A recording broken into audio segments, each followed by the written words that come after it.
હિમાલયની ગોદમાં વસેલું મધ્ય મહેશ્વર ધામ પંચકેદારના પાંચમા અને અત્યંત પવિત્ર મંદિરોમાંનું એક છે.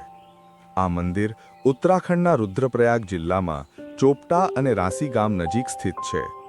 આ સ્થાન સમુદ્ર સપાટીથી આશરે 3497 મીટર ઊંચાઈ પર આવેલું છે, જ્યાં પહોંચવા માટે ભક્તોને પહાડી માર્ગો અને સુંદર વાદીઓમાંથી પસાર થવું પડે છે.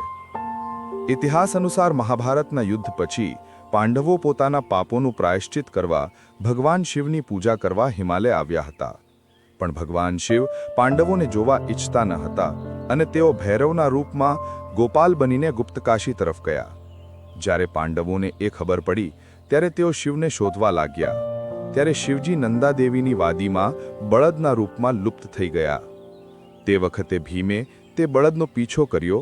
ત્યારે બળદની મધ્યભાગની કાયાને અહીં મધ્ય મહેશ્વરમાં સ્થાપિત કરવામાં આવી. એ કારણે આ સ્થાનનું નામ પડ્યું મધ્ય મહેશ્વર, એટલે મધ્યભાગ. બળદનું શિરસ્વરૂપ કેદારનાથમાં, નાભિસ્થાન મધ્ય મહેશ્વરમાં, બાહુરૂપ તુંગનાથમાં, મુખરૂપ રુદ્રનાથમાં અને કેશ એટલે કેસર કલ્પેશ્વરમાં પ્રગટ થયા હતા. આ પાંચેય સ્થાનોને મળીને પંચકેદાર કહેવામાં આવે છે. અહીંનું મંદિર કાળા પથ્થરથી બનાવેલું છે અને તે શિવલિંગ સ્વરૂપે મધ્યભાગનું પ્રતીક છે. મંદિરના બાજુમાં એક નાનું મંદિર છે, જેમાં પાર્વતી માતાની મૂર્તિ છે. અહીંના પૂજારી દક્ષિણ ભારતના જંગમ સમુદાયના હોય છે, જે દરરોજ ભગવાન શિવની પૂજા વિધિ કરતા હોય છે. મંદિરની આસપાસની વાદીઓમાં શાંતિ અને શક્તિનું અદ્ભુત સંયોજન જોવા મળે છે.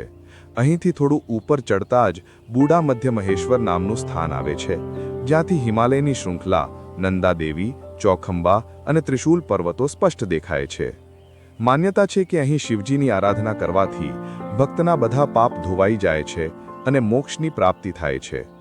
આ મંદિર હિમપ્રદેશ હોવાથી શિયાળામાં બંધ થઈ જાય છે અને શિવજીની પવિત્ર મૂર્તિને ઓખીમઠ ખાતે લાવી પૂજવામાં આવે છે. મધ્ય મહેશ્વર એ માત્ર એક યાત્રાધામ નથી, પરંતુ તે સ્થાન છે જ્યાં ભક્તિ, પ્રકૃતિ અને પરમાત્મા એક રૂપ બની જાય છે, જ્યાં પહોંચતા જ મનમાં શાંતિ છવાઈ જાય છે અને આત્મા હર હર મહાદેવના ઉદ્ઘોષમાં વિલીન થઈ જાય છે. ઓમ.